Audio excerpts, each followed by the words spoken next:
Estou aqui aceitando o convite do professor Cabral para entrar, aguardando aqui a entrada dele. Bom dia. Olá, Fernanda. Olá, Cabral, tudo bom? Você está me ouvindo direitinho? Tô. Meu som tá bom? Tá, beleza. Beleza. Maravilha. O pessoal entrando já aí, né? Uhum. Vamos começar. Se você já estiver de acordo, a gente já pode ir tocando o barco.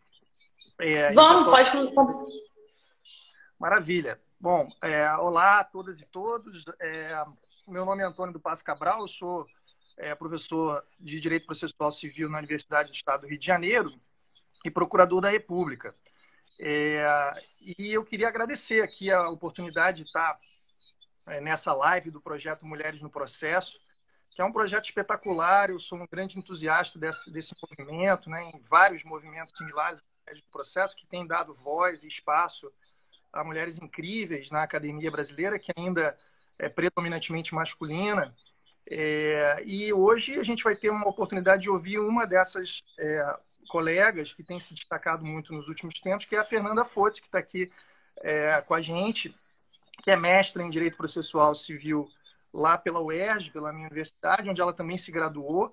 E como eu conheço a Fernanda desde a graduação, eu posso dizer o enorme talento que ela e o trabalho espetacular que ela fez sobre cognição do juiz, que é o tema da sua dissertação de mestrado, que foi defendida no início deste ano, e que, por uma dessas coincidências do destino, né, Fernanda, está sendo lançado o livro da Fernanda pela editora Juspodium hoje, né? Essa live já estava marcada há meses, né?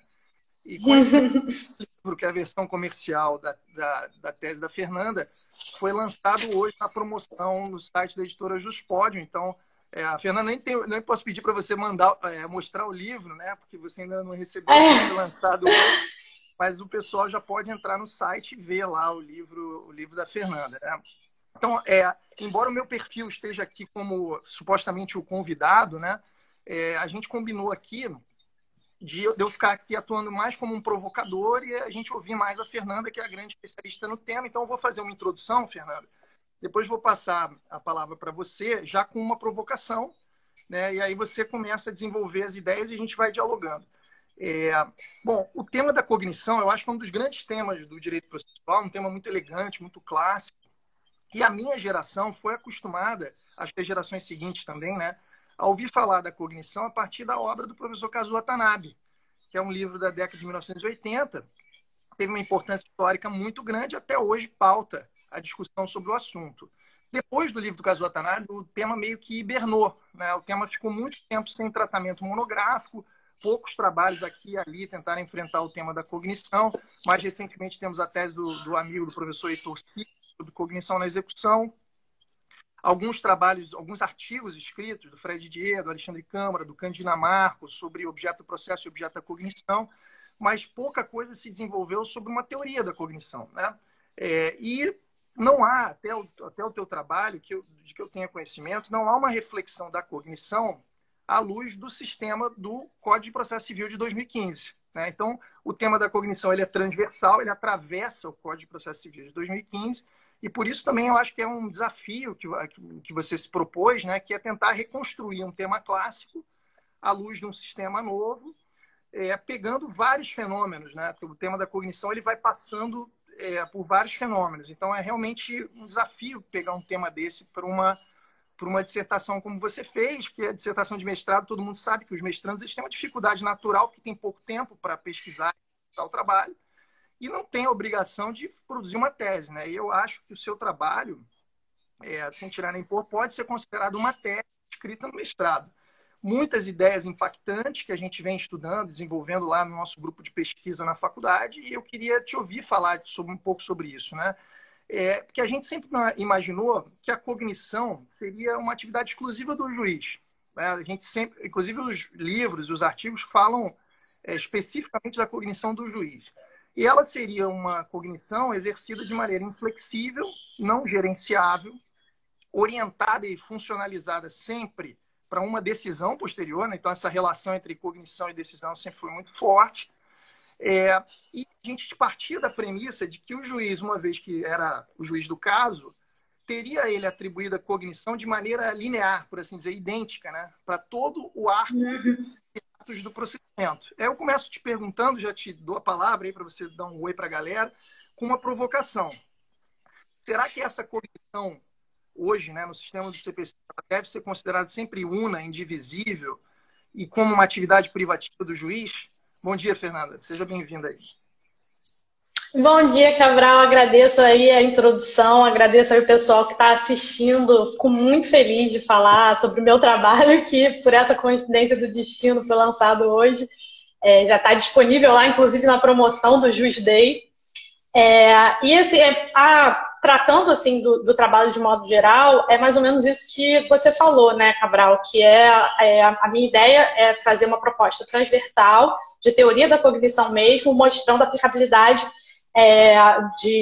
dessa teoria para diversos institutos, perpassando a fase de conhecimento, chegando à execução e demonstrando que alguns dogmas tradicionais, diversos dogmas tradicionais, e principalmente essa relação ontológica entre conhecer e decidir, já não fazem mais tanto sentido. E em relação a essa ideia de que a cognição seria uma atividade una, né, supostamente seria uma atividade una, que haveria uma perpetuação da cognição no mesmo centro judicial, eu proponho eu trago algumas provocações no sentido de demonstrar que existiriam cisões cognitivas. Essas cisões cognitivas poderiam ser tanto subjetivas como objetivas. A ideia é que o juiz ele não conhece mais solitariamente. Essa é uma ideia que eu trago, denominada estado cognitivo comunitário. Mas principalmente no sentido de que nem todos os atos do processo serão conhecidos por aquele juiz que tem competência para decidir. E isso a gente verifica em diversos institutos, institutos que estão sendo muito estudados, que estão na ordem do dia, mas que ninguém observa que tem essa cisão natural. Um deles é o IRDR. Quando a gente para pensar que nesse incidente existe uma cisão, as questões de fato serão de fato conhecidas pelo menos no que tange aos processos paralelos, né? Elas serão conhecidas pelos juízos de origem dos processos paralelos, mas a questão de direito, né, a tese jurídica, será conhecida pelo órgão designado para conhecer essa tese jurídica. E depois essa será aplicada ao processo paralelo. Então vejam que existem aí dois planos. Existe um sujeito, o juiz do processo paralelo que conhece as questões de fato, etc., e um juiz que conhece aquela questão de direito em relação à causa piloto, mas uma questão que incidirá no processo paralelo. Então, aí é uma clara cisão. Isso no microsistema de resolução de casos repetitivos do modo geral. Um outro exemplo, e esse exemplo não é propriamente uma inovação do CPC de 2015, é o exemplo do inventário. Se a gente olhar para o artigo 612 do CPC, a gente observa que ele estabelece uma cisão cognitiva, de modo que questões complexas, questões que demandem prova complexa, serão remetidas para as vias ordinárias. Então, o juízo do inventário, ele conhecerá aquelas questões que são possíveis de serem provadas por prova documental ou documentada. Quando houver a necessidade de produção de prova mais complexa, será remetida. Então, veja que há aí também a cisão e que dois juízes diferentes conhecerão questões do mesmo processo, ainda que só um deles venha a decidir. Então, essa noção das cisões cognitivas, desse compartilhamento cognitivo, desse estado cognitivo comunitário, demonstra também essa diferenciação entre cognição e decisão, porque sempre se pensou em conhecer para decidir. E o que eu busco demonstrar é que não, que na verdade a cognição ela seria, por isso que eu trago até a expressão cognição ad actum, que cada ato do processo poderia ser conhecido por um sujeito diferente. O outro exemplo interessante, mas que é um tema que ainda está, assim, que você, obviamente, uma das principais pessoas que estão estudando, dos atos concertados entre os juízes cooperantes, dos artigos 67 a 69. Se a gente olhar para o artigo 69 do CPC, ali tem um rol de diversas hipóteses em que um juiz pode cooperar com outro juiz. E, portanto, essa ideia de concertação também, por trás dela, tem a ideia de expertise, de que alguns juízes teriam maior qualificação para conhecer questões específicas. Ali tem alguns exemplos interessantes, por exemplo, providências para recuperação judicial, para habilitação de credores? Será que um outro juízo, que não aquele designado competente para decidir a causa, será que um outro juízo não teria melhores condições de conhecer essas questões específicas? E aí, tomando carona nessa ideia da cognição da execução... Só te interromper, Fernanda, eu acho que essa é uma reflexão muito contemporânea, né, do nosso tempo, né, porque a gente tinha essa concepção de que, uma vez chamado a funcionar num processo, o mesmo juízo e o mesmo juiz seria aquele que seria a sede, né, aquele mais adequado para atuar em todos os atos do processo, né? Então, essa tua reflexão sobre a competência ad actum, eu acho também é muito aderente a outras ideias que vários colegas têm defendido nos últimos anos, né, de uma análise mais fracionada dos requisitos das questões jurisdicionais, né, não pensadas de maneira linear para todo o processo, mas para cada ato do processo, permite essa lógica meio que combinatória, não é isso? Uma ideia, você falou em compartilhamento, de combinação, coordenação, né, da atuação de vários juízes. Exatamente. E aí, o tema da cooperação judiciária é um tema que se coloca totalmente dentro dessa perspectiva, né? De pensar essa combinação da atuação dos juízes também para fins de exercício da cognição, né? Então, eu acho que é realmente uma sacada interessante. Continue aí. E sem contar a hipótese de cisão subjetiva da cognição e de delegação da cognição também para sujeitos privados, porque eu trato das transferências cognitivas entre juízos, mas eu também vislumbro a possibilidade de que isso ocorra para agentes privados. Um exemplo interessante, e que é um tema que está muito em voga agora, é dos processos estruturais. E tem o seu artigo, que me ajudou muito, o seu artigo com o professor Hermes Zanetti Júnior, que trata das entidades de infraestrutura específica, que seriam entidades mais qualificadas para conhecer determinados problemas da implementação das políticas públicas necessárias para resolver um problema estrutural. Então, nesse caso, esse agente, muito embora ele não seja um juiz propriamente, esse agente recebe uma delegação cognitiva e se revela mais adequado, cognitivamente mais adequado, para conhecer aquelas questões. E isso vale para qualquer tipo de medida, ainda que seja uma medida executiva, porque aí, tomando carona na tese do professor Sica, se todo ato na execução tem cognição, ainda aqueles atos que tradicionalmente se diriam exclusivamente, meramente materiais, quando eu delego essa atividade para outros sujeitos, agentes da execução, por exemplo, eu também estou delegando a cognição. Então, isso é muito interessante. Eu acho que esse é um dos principais pontos. E se conecta também com um tema que vem sendo muito estudado hoje em dia, né, que é o tema da desjudicialização da execução, que é um desdobramento da tese do Sica, e ele é um dos colegas que tem estudado muito isso, mas isso se une também com essa ideia, né, que ao transferir atos executivos para o agente de execução, a gente, em alguma medida, transfere também a cognição, né? Quando os atos do agente de execução são impugnados, e aí a impugnação volta para o juiz, já volta num estágio secundário, porque o juiz não vai exercer a cognição primária, digamos assim. Exatamente. Ele já vai exercer um juízo de revisão dos atos cognitivos e decisórios que foram praticados pelo agente de execução. Então, realmente é uma transformação da gente pensar que nem sempre cognição é cognição do juiz, né? E às vezes o juiz vai decidir com a base em cognição que foi exercida numa outra sede. Eu também, Fernanda, esses dias eu estava lembrando do seu trabalho, porque eu estava olhando a decisão do Supremo, naquele caso recente, né? Referente à proteção dos indígenas diante da pandemia do Covid. E o ministro Luiz Roberto Barroso, na decisão que deu, o caso tem alguma dimensão muito similar a um processo estrutural, e embora tenha sido decidido pelo Supremo Tribunal Federal, e lá o Barroso transferia para uma sala situacional, eu não lembro agora a expressão que ele usou, mas era algo assim, uma sede em que haveria um monitoramento, né, das medidas que foram determinadas pelo Supremo, e essa sala deveria apresentar relatórios, né, ao STF, né, com das medidas. Então, vejam, era uma sede para o qual se transfere o monitoramento, que de alguma maneira é o cumprimento da decisão, né? E essa sede, que não é judiciária, exerceria cognição sobre os fatos e depois remeteria relatórios, né, se reportando ao juízo que delegou essa cognição para aquela sede. Então, realmente essa é uma questão que cada vez mais tem dialogado com tendências, fortes tendências do nosso sistema, né? Agora, eu queria seguir um pouquinho adiante. Você já antecipou aí uma questão que eu acho que é fundamental, que é a ruptura da premissa tradicional de que você conhece para decidir, né? Isso é algo muito arraigado, né, na literatura tradicional sobre cognição. O juiz conhece e decide, conhece para decidir. Será que existe isso hoje em dia? Será que a gente pode enxergar a cognição sem decisão? E a partir de onde você acha que isso pode ser discutido no nosso sistema? Para visualizar assim, a cognição sem decisão, eu acredito que quando a gente já pensa nas decisões, isso fica bastante evidente, né? Mas, assim, tem outros exemplos interessantes.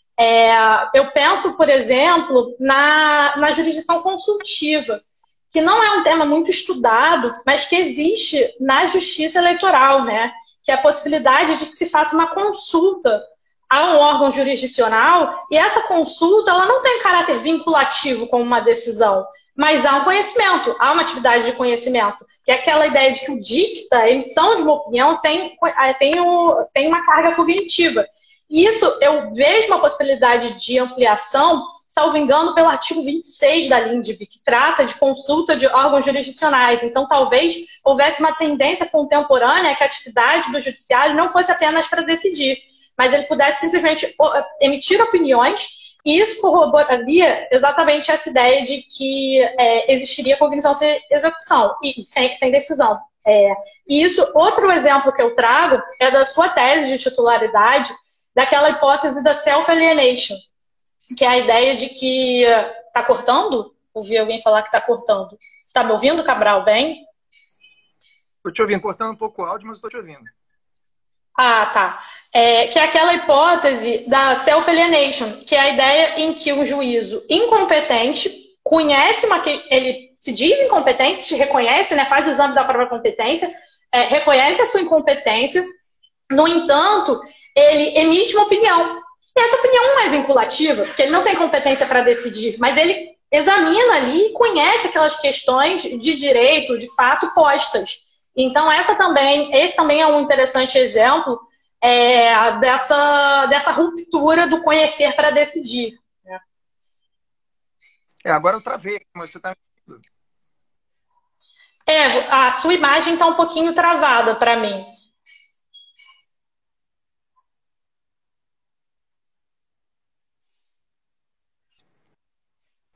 Galera falou que o som tá bom. Vamos ver se a gente continua aí. Não tem nada.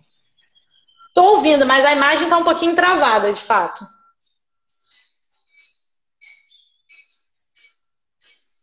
Agora eu não estou ouvindo nada. Maravilha.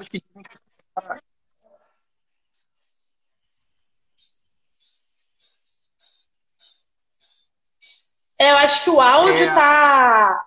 Eu não estou te ouvindo. De novo, você dá uma parada nos... Tá, agora está indo. Vamos ver. Questão que eu acho... Não está me ouvindo nada?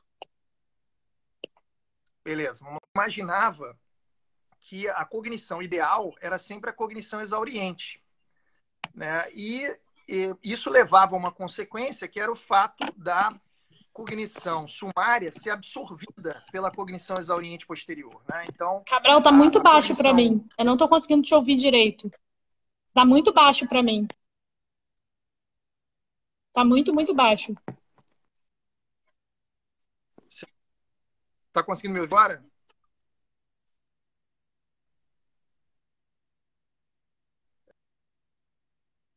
O meu som está no máximo. Aqui, ó. Tenta falar. Tá conseguindo agora ouvir? Estou ouvindo muito baixo. Alô, alô. Tá me ouvindo agora? Melhorou?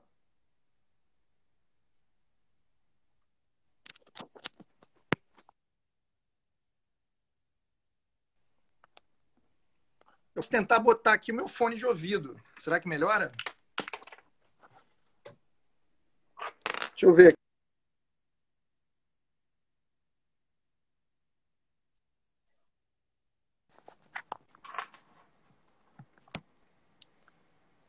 Oi, melhorou agora? Tá me ouvindo melhor? Melhorou, melhorou. Eu vou de fone de ouvido, depois se a minha bateria começar a Tá. falhar, eu volto ali. Outro ponto que eu acho que é relevante a gente tentar dialogar aqui, Fernanda, é a dicotomia tradicional que se estabelecia entre na relação entre cognição exauriente e cognição sumária, né? Porque a literatura tradicional pensava que a cognição exauriente seria sempre melhor do que a cognição sumária por ela ser mais aprofundada, né? E então, daí se derivava uma consequência que era a absorção da cognição sumária pela cognição exauriente. Quer dizer, a cognição da sentença absorveria a cognição de uma decisão em tutela provisória, né? Será que hoje, se a gente desenvolver as premissas que você falou, né, de fracionamento, possibilidade divisória, indo, inclusive, até na linha do princípio da eficiência processual, será que é sempre melhor a cognição exauriente? Será que a gente não poderia pensar numa outra lógica para buscar a Gabriel, cognição tá muito ideal? baixo para mim. Deixa eu ver aqui se é algum problema no meu fone.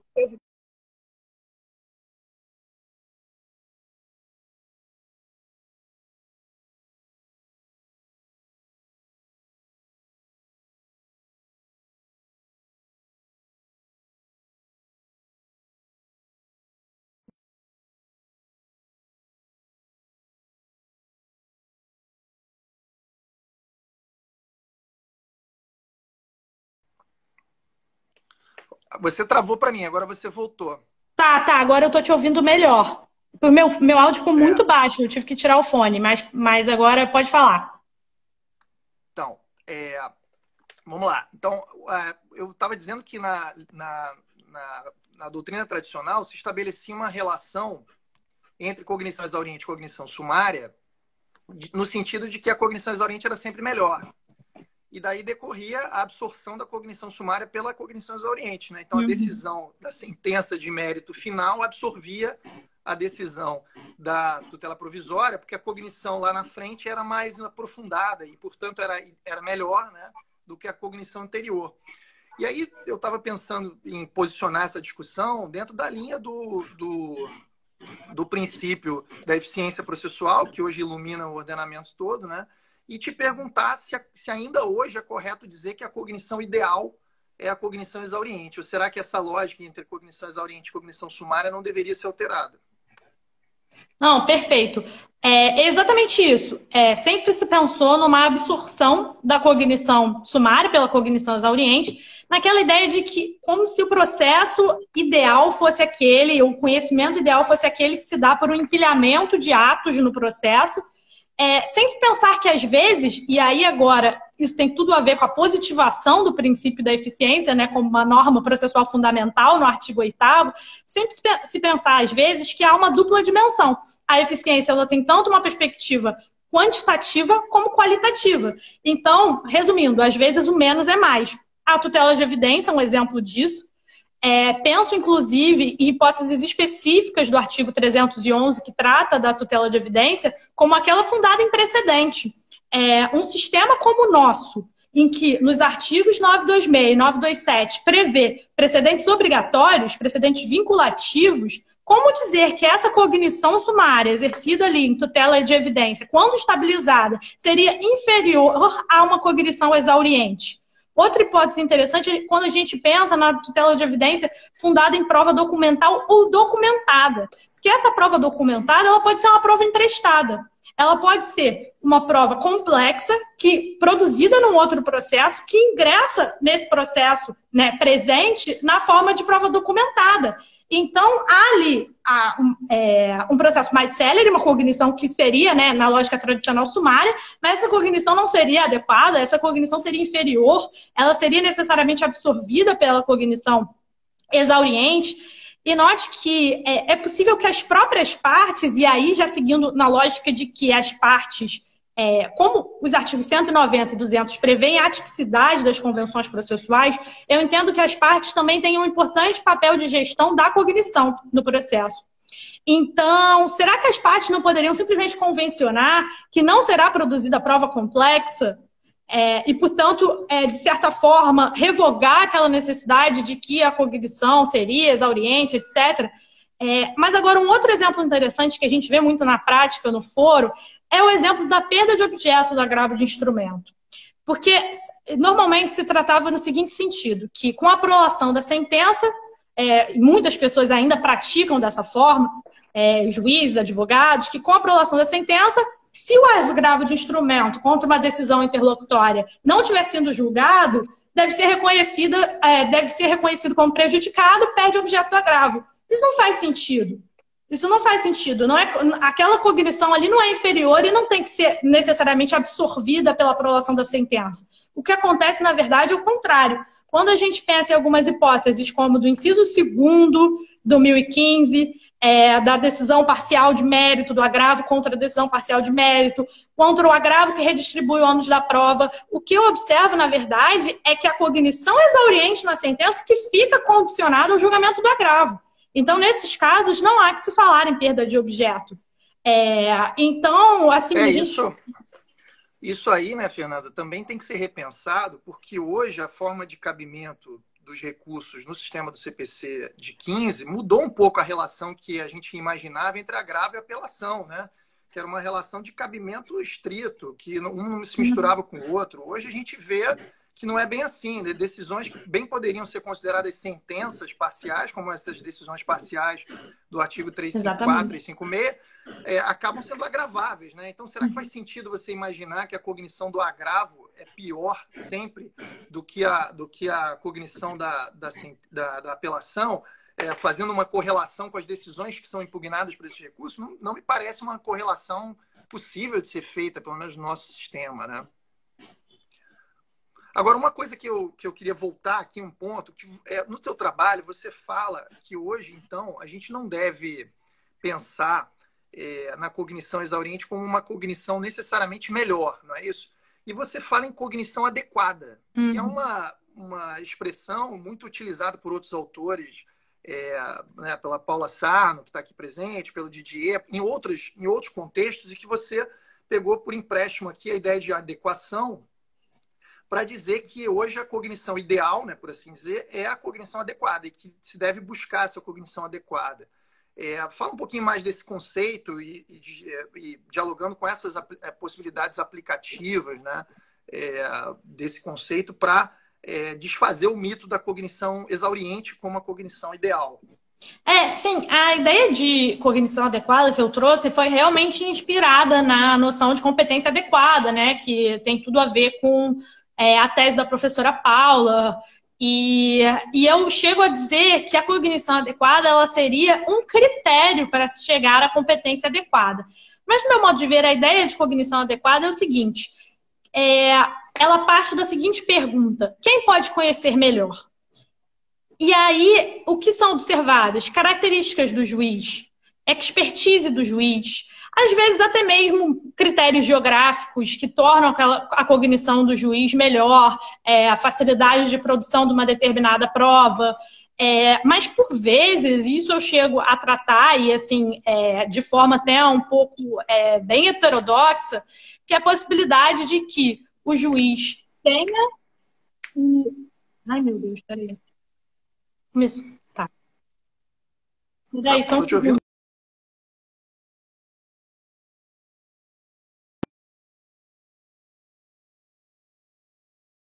Foi? Voltou.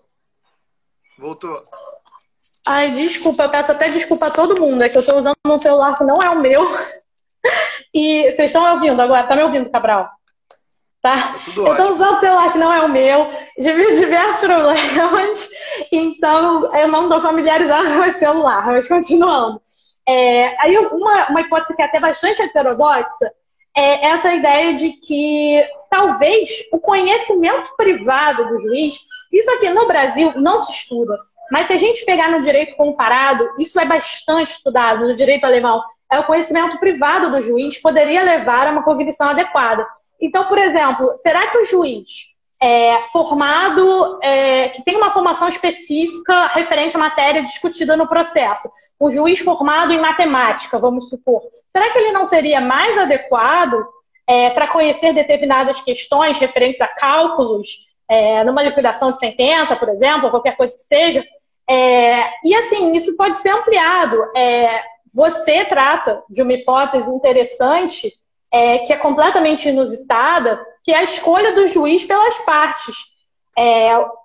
Parece estranho, mas vamos supor, numa ação de divórcio, que as partes escolham um juiz que é padrinho de casamento das partes. Elas não poderiam escolher.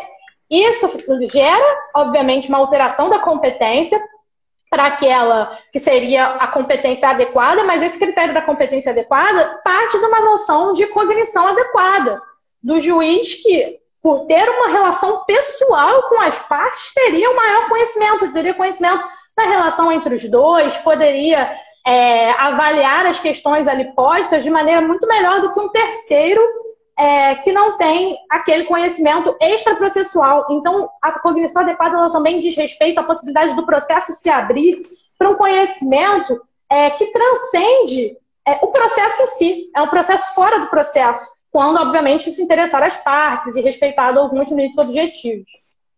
Então... claro, porque essa ideia do conhecimento privado do juiz sempre foi vista como um tabu, né? Como sempre foi vista como algo que era impeditivo da atividade jurisdicional, né? E como você estava dizendo agora, se respeitadas algumas questões, contraditório, fundamentação e tudo mais, qual é o problema de se atribuir, né? Ou se valorar, ou se prestigiar um juiz que tem um conhecimento privado de uma área muito específica, se isso pode contribuir para uma cognição melhor, né?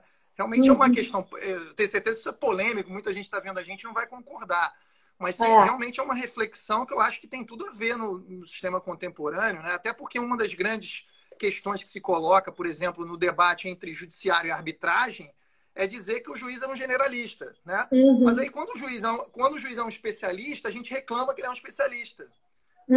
Então, assim, a gente tem que decidir qual é o caminho que a gente quer seguir. Vamos prezar a especialidade, o conhecimento do juiz, ainda que ele seja um conhecimento que ele carrega anteriormente ao processo, né, pela sua formação humana ou educacional, ou então vamos proscrever essas questões e banir essas questões do processo, né, jogando as pessoas que querem essa expertise para a arbitragem. Né? Então, acho que é uma reflexão muito contemporânea. Agora, eu queria... provocar você, Fernanda, um tema que a gente talvez tenha sido o tema que te despertou a paixão pelo tema da cognição, né? Que é a premissa também tradicional de que existe uma ordem lógica e às vezes uma ordem cronológica de análise das questões no processo, né? Quer dizer, que é a ideia de que a gente pensa no processo numa ordem e a cognição teria que espelhar essa ordem, né? No sentido de que haveria um encadeamento natural do que deve ser conhecido antes. Então, pressupostos processuais, condições da ação são conhecidas antes do mérito, questões prévias e questões de mérito. Né? Então, essa associação de que essa é a ordem natural ainda hoje é muito forte na prática. Não só na primeira instância, como também na fase recursal, né? Então, o juízo de admissibilidade, juízo de mérito, os recursos, juízo de admissibilidade, juízo de mérito na ação rescisória, né? E as relações de prejudicialidade que a gente sempre enxergou entre essas questões. E aí eu ia te falar, se você começa a cindir e pensar na ideia de cognição adequada e o sistema começa a se enriquecer, né, nessas possibilidades combinatórias, o que você acha que a gente pode propor a respeito dessa ordem? Essa ordem existe sempre, existe em alguns casos? Você consegue enxergar exceções a isso no nosso sistema? Perfeito. Na verdade, foi exatamente isso. Quando eu comecei a pensar o tema da cognição, eu comecei a pensar justamente, qual é o processo mental do juiz? Será que existe uma cronologia? Será que uma ordem lógica não deveria se sobrepor a esse rigor cronológico? E eu acho que, assim, o CPC, ele dá, assim, várias pistas de que essa ordem talvez nem exista, né? Porque quando as exceções são tantas, elas acabam por suplantar a regra, né? Eu penso dessa forma. Quando a gente olha para o artigo 488, por exemplo, a gente observa, isso já era uma questão tratada na doutrina sobre nulidades, mas a gente observa o seguinte, o 488 é muito claro nesse aspecto, que o juiz, antes de reconhecer, de declarar a existência da nulidade, ele precisa, primeiro, analisar o mérito, analisar a quem aproveita o mérito, a qual das partes aproveita o mérito, para depois, só então, reconhecer a questão sobre a nulidade. Então, veja que é completamente o contrário do que se pensaria normalmente, que primeiro o juiz analisa as questões, pressupões, a nulidade, etc., e depois avança para o mérito. Isso é completamente... E aí, a isso eu denomino inversões cognitivas. Agora, para além dessa hipótese...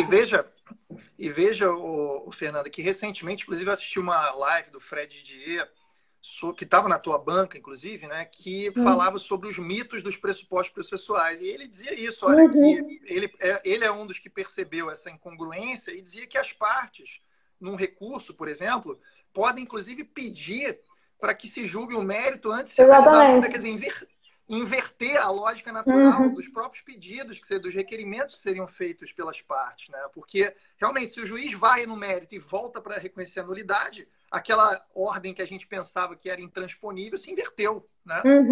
Mas eu te interrompi, eu acho que você ia dar outro exemplo aí. Não, mas esse é um excelente exemplo, e, inclusive, é até uma estratégia de litigância interessante para o advogado, porque nas razões recursais dele, ele pode elaborar de tal forma que ele peça primeiro a reforma da sentença, por exemplo, no recurso de apelação, e depois a anulação. E ele já induz que o juiz conheça nessa ordem. Então, isso é muito interessante, né? Ele subsidiariamente pedir a anulação e não o contrário, né? Que se pensaria. Essas são as inversões cognitivas. Mas eu também trago uma categoria que são as antecipações cognitivas. E as antecipações cognitivas, e isso também tem tudo a ver, assim, com termos já estudados pelo professor Fred Didier, com as condições da ação. O CPC não traz mais essa categoria das condições da ação, e no meu modo de ver, a tradicional teoria da asserção teria sido superada. Quando eu penso no caso da legitimidade, eu acho que fica muito evidente essa ideia da antecipação. Porque para que o juiz conheça a legitimidade, ele precisa, de alguma forma, antecipar o conhecimento sobre o mérito. Ele precisa analisar quem são os sujeitos, qual é aquela relação jurídica de direito material conhecida. E aí, o que eu pude notar é que no estrangeiro há quem reconheça que a legitimidade é mérito. É verdade que não foi essa opção encampada pelo legislador, porque no caso de legitimidade, ele determina a extinção do processo sem resolução do mérito. Mas é muito interessante pensar que na Alemanha, por exemplo, eles tratam a legitimidade como mérito e não como uma condição da ação, não como um pressuposto processual. Por quê? Porque, na verdade, o exame dela, a cognição sobre a legitimidade, ela pressupõe uma antecipação da cognição. Um outro exemplo interessante é em relação ao exame da competência. Que sempre se compreendeu que a competência seria a primeira questão a ser analisada no processo, mas o exame da competência, quando a gente olha para os artigos 46, 47 do CPC, ele também pressupõe uma antecipação cognitiva.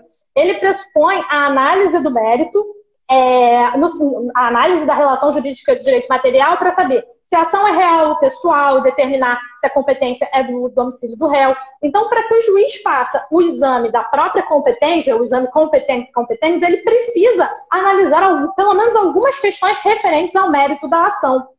Então, ele tem que fazer um juízo de qualificação, né? Então, para saber se a ação é pessoal ou real, ele tem que ir lá no mérito. Exatamente. Olhar o direito material e qualificar o direito material para saber qual é a regra de competência aplicável.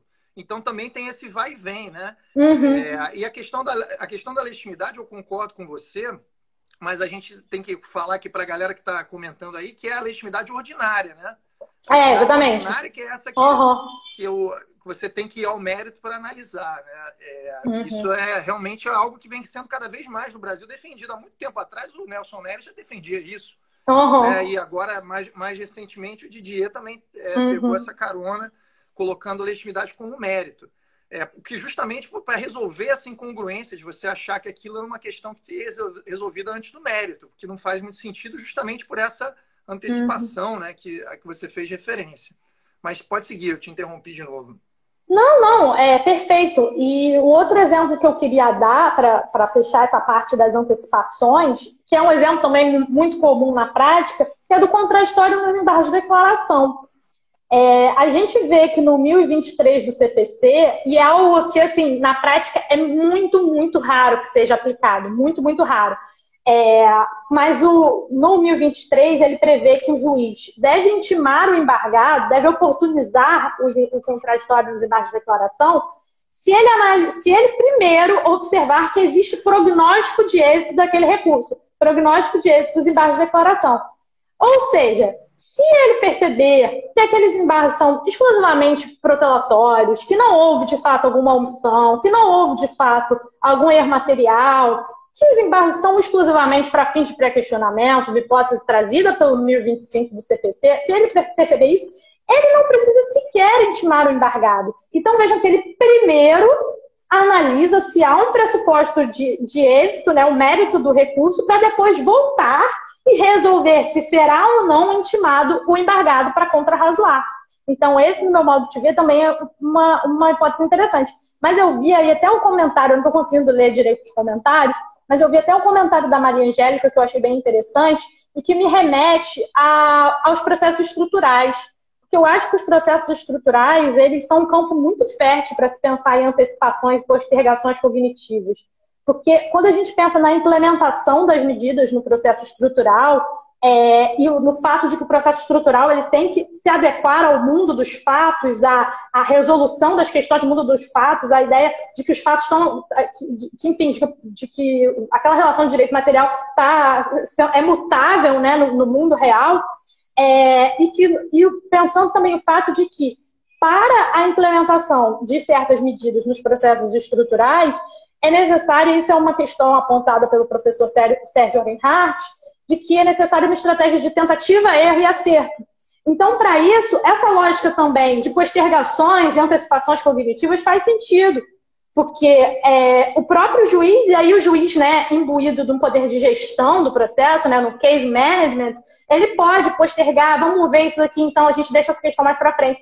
E tudo isso me parece que dialoga com a tônica geral do CPC de fracionamento do mérito, de flexibilidade.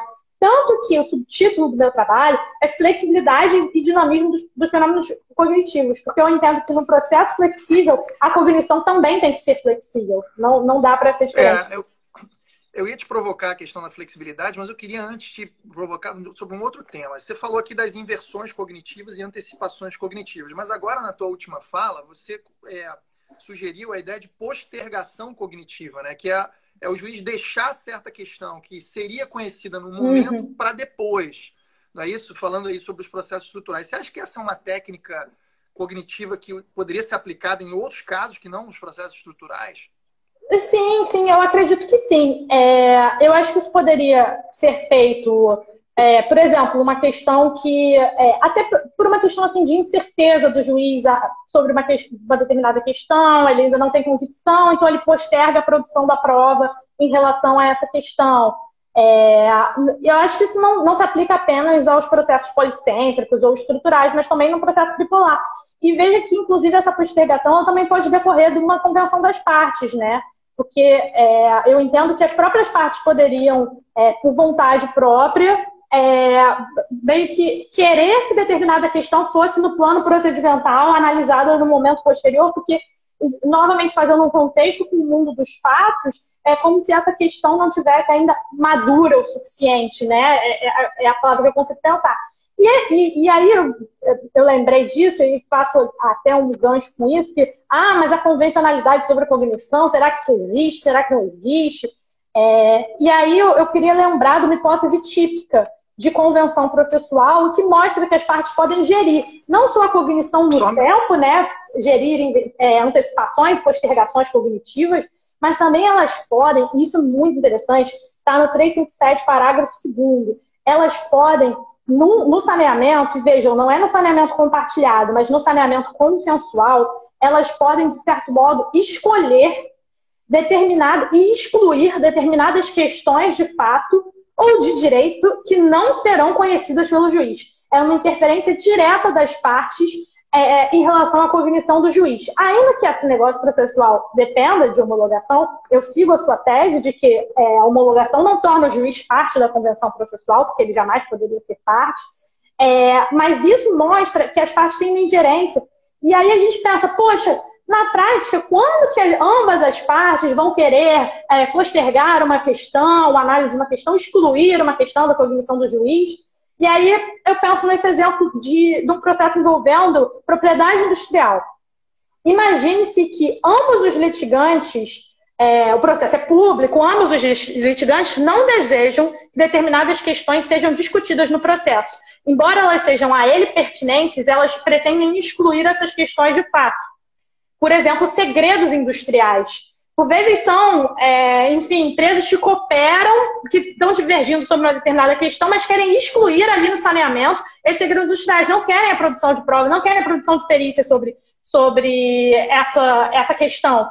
Então, isso é muito interessante também a gente perceber que o protagonismo das partes do processo, que também é uma tônica do CPC, faz com que até mesmo se interfira na cognição. E isso a gente remete lá para o início da nossa discussão, né? Da ideia do monopólio da cognição pelo juiz. Tudo bem. Será que a cognição é realmente uma atividade exercida nos confins do juiz de maneira exclusiva? O juiz é o senhor da sua cognição? Parece que em diversos exemplos não. É interessante porque se você parte dessa ideia de Estado comunitário, todo mundo podendo conhecer, as partes também podem exercer essa cognição. E aí, quando você deriva isso para as cláusulas de negociação, você começa a pensar em que as partes vão ter um protagonismo não apenas no conhecer, mas em vincular a cognição do juiz, né? Então, quer dizer, o negócio fixa a cognição a ser exercida. E de alguma maneira, excluindo ou não, né, excluindo ou incluindo, o negócio ele pode determinar o sentido, né, que as questões vão ser analisadas. Inclusive, você sabe, para a galera que não está ligada, eu tenho estudado o tema do negócio de certificação. Né? E o negócio de certificação é um negócio exatamente nesse sentido, em que as partes vão fixar o sentido da interpretação que o juiz pode dar a uma determinada cláusula contratual.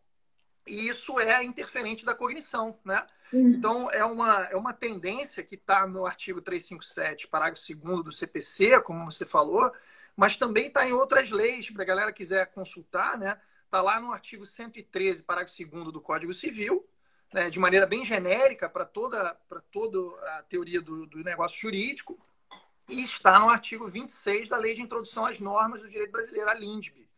Então, veja, são 3 dispositivos da nossa legislação, muito recentes, de 2015 para cá, né? 2015 CPC, 2018 a LINDB e 2019 a alteração do Código Civil, que trouxeram um negócio de certificação que é um negócio que interfere na cognição do juiz. Né? Então, eu acho isso muito interessante. Aí eu queria voltar, a gente já está se encaminhando aqui para os últimos 10 minutos, né, do nosso bate-papo, e eu já estou vendo aqui várias perguntas bacanas da galera.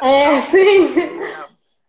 Se a gente conseguir avançar, a gente volta para algumas dessas perguntas, porque o tema realmente é muito palpitante e coloca diversas reflexões. Né? O teu trabalho, eu estou dizendo isso, inclusive no prefácio que fiz para o teu livro, a galera está perguntando aqui qual é o título do livro, Cognição do Juiz no Processo Civil, não é isso, Fernanda? Exatamente. E aí, o subtítulo flexibilidade e dinamismo dos fenômenos cognitivos. Está hoje lá já disponível no site. Então a galera pode conferir aí. Mas o que eu queria voltar a um ponto que você está trabalhando é essa questão de flexibilidade da cognição, que é uma flexibilidade que você já falou que ela pode vir do juiz, né? Na ideia do juiz, na sua atividade de case management, postergar ou antecipar a cognição, pensando em gerir essa cognição de maneira que seja mais adequada àquele tipo de procedimento, mas também pode ser uma gestão feita pelas partes, não é isso? Exatamente. Exatamente então, isso. Essa combinação aí, essa gerenciabilidade, né, da cognição também parece ser um fenômeno muito do nosso código, né? Porque até pela emergência do case management de um lado e das convenções processuais de outro, né? Agora, eu queria... Não, é só uma observação muito pontual. É interessante quando você falou do negócio de certificação, né, e da interpretação. Uma das premissas que eu já trago nos primeiros capítulos do trabalho, que é uma premissa teórica, é aproximar a cognição da interpretação, porque eu trato a cognição como uma atividade criativa, né, partindo da ideia do intertuado, por exemplo, de interpretação. Então, se as partes definem a interpretação, elas estão, de certo modo, definindo também a cognição. É só essa observação mesmo. Eu queria também tocar num ponto que você desenvolve no teu trabalho, que é a relação entre os procedimentos, né? Porque muitas vezes até a especialidade dos procedimentos era pensada a partir de uma diferenciação da cognição. Muitos procedimentos especiais, né, eram legislados pensando numa diferenciação da cognição. E você trabalha um conceito que eu acho muito interessante, que eu queria que você desenvolvesse aqui para a galera, que é o conceito de compensações cognitivas, né? De como, entre os procedimentos, a cognição de um poderia compensar o déficit ou balancear a cognição de um outro. Explica esse conceito melhor aí para o pessoal. Isso eu acho muito legal, assim, essa ideia, que foi uma coisa que eu observei olhando a legislação e pensando assim como na prática. Eu acho que o maior exemplo de compensações cognitivas é o que a gente vê na execução. Que na execução, a diferença que existe entre a execução do título executivo judicial e do título executivo extrajudicial. Quando a gente olha para a amplitude de questões, de exceções que podem ser alegadas nos embargos à execução, e quando a gente compara com a amplitude de questões que podem ser alegadas na impugnação ao cumprimento de sentença, a gente vê uma diferença. Porque nos embargos à execução, o embargante ele pode trazer quaisquer questões que poderiam ter sido veiculadas no processo de conhecimento. Mas veja, na execução de título executivo extrajudicial, não houve processo de conhecimento anterior. Então, o que me parece é que o legislador compensa esse déficit cognitivo, por assim dizer, e possibilita uma amplitude maior da cognição nos embargos, ao passo que ele restringe na impugnação ao cumprimento de sentença, porque já houve o processo de conhecimento todo, do qual decorreu o título executivo judicial. Então, vejam que há uma compensação. Agora, há ainda uma compensação, no meu modo de ver, no rol dos próprios títulos. Eu estava pensando nisso nesses dias, e é um ponto que eu trato no trabalho. No rol do 784, salvo engano, dos títulos executivos extrajudiciais. Todos eles ali tratam de alguma forma com algum tipo de quid de vontade de uma das partes. E aí eu saliento a hipótese da CDA, da certidão de dívida ativa, na execução fiscal. Na prática, é interessante, porque não se admite que na execução fiscal seja executado um sujeito que não participou do processo administrativo da CDA. Notem, apesar desse ser um título executivo extrajudicial, ele contou com um quid, com uma carga cognitiva anterior, ainda que não tenha sido exercida pelo Estado, que traz limitações no curso da execução fiscal. Então, isso também é uma hipótese bastante interessante que a gente analisa, essa compensação. Se eu tenho de um lado, eu compenso do outro. E outra hipótese interessante de compensação está nos repetitivos. Porque eu mencionei no início que nos repetitivos existe uma cisão, né?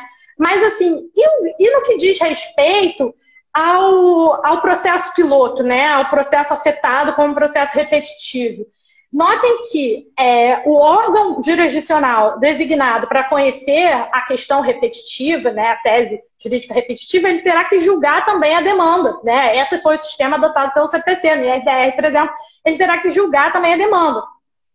Então, só que quando ele vai julgar a demanda, ele já se vale da cognição sobre as questões de fato exercida pelo juiz daquele processo, antes que ele tivesse sido afetado como processo piloto. Então, veja que aí também é uma compensação. Uma atividade que já foi exercida pelo juízo de origem, a partir do momento que aquele processo é afetado, ela não precisa ser redundante, ela não precisa ser exercida novamente pelo órgão designado para julgar o processo piloto e para, enfim, firmar a tese jurídica vinculativa que terá natureza jurídica de precedente. Eu acho isso muito interessante, Fernando, que eu publiquei um artigo, quem não conhecer pode pegar lá no meu perfil no academia.edu, que eu acho que está lá pendurado em PDF. Eu publiquei um artigo, acho que em 2013, sobre escolha da causa piloto, né? Porque para afetar no incidente repetitivos, para você afetar determinadas causas que vão servir para o tribunal conhecer a controvérsia, você tem que escolher as causas, né? E o teu trabalho permite que a gente avance em relação aos critérios de escolha. Se você para pensar que os procedimentos podem compensar déficits cognitivos ou aliviar a cognição em outros procedimentos, quando existe esse transporte, né, do que foi conhecido, do debate e da cognição na causa piloto para o IRDR, selecionar uma causa onde a cognição tenha sido adequada Exatamente. é fundamental Exatamente. para legitimar o próprio procedimento de RDR, porque nos repetitivos a gente não consegue garantir participação para todo mundo, né? Todos aqueles que têm seus processos suspensos não vão conseguir lá se habilitar com uma miticure, etc. Então, a seleção e afetação da causa piloto de maneira adequada, levando em consideração a cognição que foi exercida nos processos que estão sendo escolhidos, é algo fundamental para a gente conceber como é que pode o repetitivo impactar os processos que estão suspensos sem que isso funcione ou seja visualizado como uma violação às garantias fundamentais dos indivíduos, né? Então, eu acho que o teu trabalho ele permite uma construção muito rica sobre os critérios para a seleção das causas piloto no sistema de repetitivos. Então, realmente é bem interessante, porque a gente passa a pensar nessa lógica de cognição adequada, né? A gente está caminhando para o final. Como eu estou aqui sendo, entre aspas, o convidado, mas sendo, na prática, o moderador, né? Eu não vou receber o cartão vermelho do Instagram quando a gente estiver encerrando. Eu estou tentando controlar aqui mais ou menos pelo relógio, né? Eu queria a gente encaminhando para o final, renovar assim, a ideia de que a cognição é um tema muito relevante, muito teoricamente muito instigante, mas também com uma série de repercussões práticas. A gente está aqui tentando mostrar inúmeras repercussões práticas para os juízes, para os advogados. Então, conhecer como a cognição funciona e como esses instrumentos funcionam no sistema do CPC de 15, eu acho que é fundamental para todo profissional do direito, né? Então, conheçam melhor o livro da Fernanda, né? E se debrucem sobre isso. E o trabalho da Fernanda, eu já falei isso de público, né? E falo aqui também, né, nesse canal, é um trabalho que abre outras perspectivas. Eu acho que bons trabalhos, os trabalhos que são revolucionários, são esses que marcam um ponto de inflexão na reflexão doutrinária, né? Permitindo com que daqui para frente outras pessoas produzam muitos textos a partir do seu, evidentemente, e de todos os outros que publicaram antes de você, mas o teu trabalho dá um salto nessa compreensão, né? Então, eu acho que tem todos os méritos, eu acho que a gente tem que dizer isso de público. Outra coisa que eu acho interessante a gente colocar também aqui, antes de encaminhar para o final, é que no Projeto Mulheres, logo na sequência, vai ter outra live aqui, sim. né?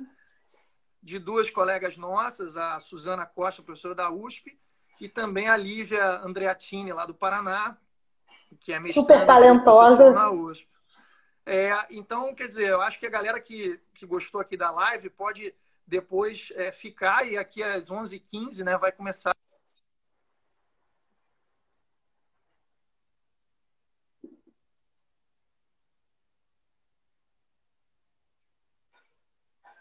Aqui eu saí. Mas, eu acho que está acabando, Cabral. Não sei se eu tenho que encerrar, se perde, não sei. Então, já que está acabando, a gente não vai ter tempo de responder todas as perguntas. O vídeo vai ficar aí no canal do Projeto Mulheres, né? E eu passo a palavra para você aí para fazer a tua reflexão final, se despedir da galera, né? Deixando um abraço aqui e meu agradecimento já pelo convite, pela possibilidade de participar. Não, eu queria agradecer muito a todos que participaram. Depois a gente pode até discutir, assim, vocês podem me mandar as perguntas. Estou super aberta ao diálogo, assim. Fico muito feliz, inclusive, por ter tido essa oportunidade de fazer essa live com o professor Cabral no dia do lançamento do livro, né? E é isso. Eu acho que a gente tem que, a partir de agora, acho que eu trouxe algumas premissas, mas eu acho que a ideia agora é desenvolver, a partir disso, a partir do sistema do CPC, sempre pensando nessas diretrizes gerais de flexibilidade, de adequação. E aí a gente consegue pensar, até a gente já falou sobre isso, algumas hipóteses até no processo penal, em que essas teses são aplicadas. E que são hipóteses interessantes, mas que não vai dar tempo de falar. Maravilha. O pessoal está dizendo aí que quando você encerrar, para você gravar a live aí no IGTV, para ela ficar pendurada na página. Tá bom. Tá bom? É isso aí, pessoal.